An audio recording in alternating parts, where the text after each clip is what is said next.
چنانچہ ہم نے کہا کہ اس بیل کا کوئی سا ٹکڑا مقتول کو مارو، اس طرح اللہ مردوں کو زندہ کرتا ہے اور تم کو اپنی قدرت کی نشانیاں دکھاتا ہے تاکہ تم سمجھو۔ پھر اس کے بعد تمہارے دل سخت ہو گئے گویا وہ پتھر ہیں یا ان سے بھی زیادہ سخت،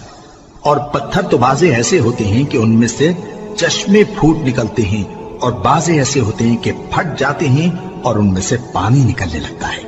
اور بعضے ایسے ہوتے ہیں کہ اللہ کے خوف سے گر پڑتے ہیں، اور اللہ تمہارے کرتوتوں سے بے خبر نہیں۔ مومنو، کیا تم امید رکھتے ہو کہ یہ لوگ تمہارے دین کے قائل ہو جائیں گے؟ حالانکہ ان میں سے کچھ لوگ کلام اللہ یعنی تورات کو سنتے، پھر اس کے سمجھ لینے کے بعد اس کو جان بوجھ کر بدل دیتے رہے ہیں، اور یہ لوگ جب مومنوں سے ملتے ہیں تو کہتے ہیں ہم ایمان لے آئے ہیں، اور جس وقت تنہائی میں ایک دوسرے سے ملتے ہیں تو کہتے ہیں جو بات اللہ نے تم پر ظاہر فرمائی ہے وہ تم ان کو اس لیے بتائے دیتے ہو کہ قیامت کے دن اسی کے حوالے سے تمہارے پروردگار کے سامنے تم کو الزام دیں۔ کیا تم سمجھتے نہیں؟ کیا یہ لوگ یہ نہیں جانتے کہ جو کچھ یہ چھپاتے اور جو کچھ ظاہر کرتے ہیں اللہ کو سب معلوم ہے؟ اور بعض ان میں ان پڑھ ہیں کہ اپنی آرزوؤں کے سوا اللہ کی کتاب سے واقف ہی نہیں، اور وہ صرف اٹکل سے کام لیتے ہیں۔ سو ان لوگوں پر افسوس ہے جو اپنے ہاتھ سے کتاب لکھتے ہیں اور کہتے یہ ہیں کہ یہ اللہ کے پاس سے آئی ہے تاکہ اس کے عوض تھوڑی سی قیمت یعنی دنیاوی منفعت حاصل کریں۔ سو ان پر افسوس ہے اس لیے کہ بے اصل باتیں اپنے ہاتھ سے لکھتے ہیں، اور پھر ان پر افسوس ہے اس لیے کہ ایسے کام کرتے ہیں، اور کہتے ہیں کہ دوزخ کی آگ ہمیں چند روز کے سوا چھو ہی نہیں سکے گی۔ ان سے پوچھو کیا تم نے اللہ سے اقرار لے رکھا ہے کہ اللہ اپنے اقرار کے خلاف نہیں کرے گا؟ یا تم اللہ کے بارے میں ایسی باتیں کہتے ہو جن کا تمہیں مطلق علم نہیں؟ ہاں کیوں نہیں،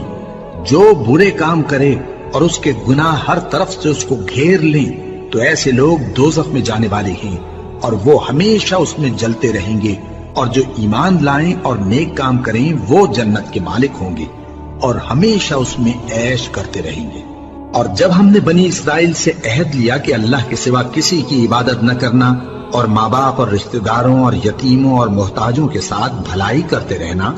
اور لوگوں سے اچھی باتیں کہنا، اور نماز پڑھتے اور زکوٰۃ دیتے رہنا، تو چند آدمیوں کے سوا تم سب اس عہد سے منہ پھیر کر پلٹ گئے۔ اور جب ہم نے تم سے عہد لیا کہ آپس میں کچھ تو خون نہ کرنا اور اپنوں کو ان کے وطن سے نہ نکالنا، تو تم نے اقرار کر لیا اور تم اس بات کو مانتے بھی ہو۔ پھر تم وہی ہو کہ اپنوں کو قتل بھی کر دیتے ہو اور اپنے میں سے بعض لوگوں پر گناہ اور ظلم سے چڑھائی کر کے انہیں وطن سے نکال بھی دیتے ہو، اور اگر وہ تمہارے پاس قید ہو کر آئیں تو بدلہ دے کر ان کو چھڑا بھی لیتے ہو، حالانکہ ان کا نکال دینا ہی تم پر حرام تھا۔ یہ کیا بات ہے کہ تم کتاب اللہ کے بعض احکام کو تو مانتے ہو اور بعض سے انکار کیے دیتے ہو؟ تو جو تم میں سے ایسی حرکت کریں ان کی سزا اس کے سوا اور کیا ہو سکتی ہے کہ دنیا کی زندگی میں تو رسوائی ہو اور قیامت کے دن سخت سے سخت عذاب میں ڈال دیے جائیں۔ اور جو کام تم کرتے ہو اللہ ان سے غافل نہیں۔ یہ وہ لوگ ہیں جنہوں نے آخرت کے بدلے دنیا کی زندگی خریدی، سو نہ تو ان سے عذاب ہی ہلکا کیا جائے گا اور نہ ان کو اور طرح کی مدد ملے گی۔ اور ہم نے موسیٰ کو کتاب عنایت کی اور ان کے پیچھے یکے بعد دیگرے پیغمبر بھیجتے رہے،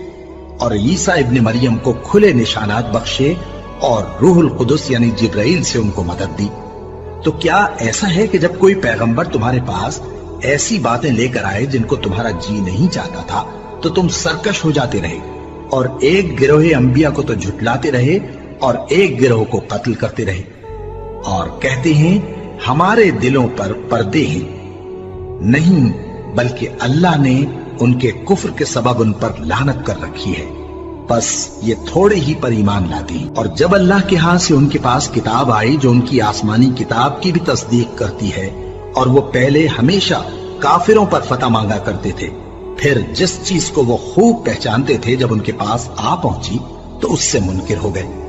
بس کافروں پر اللہ کی لعنت۔ جس چیز کے بدلے انہوں نے اپنے تئیں بیچ ڈالا وہ بہت بری ہے،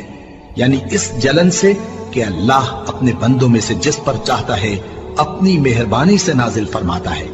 اللہ کی نازل کی ہوئی کتاب سے کفر کرنے لگے تو وہ اس کے غضب بالائے غضب میں مبتلا ہو گئے۔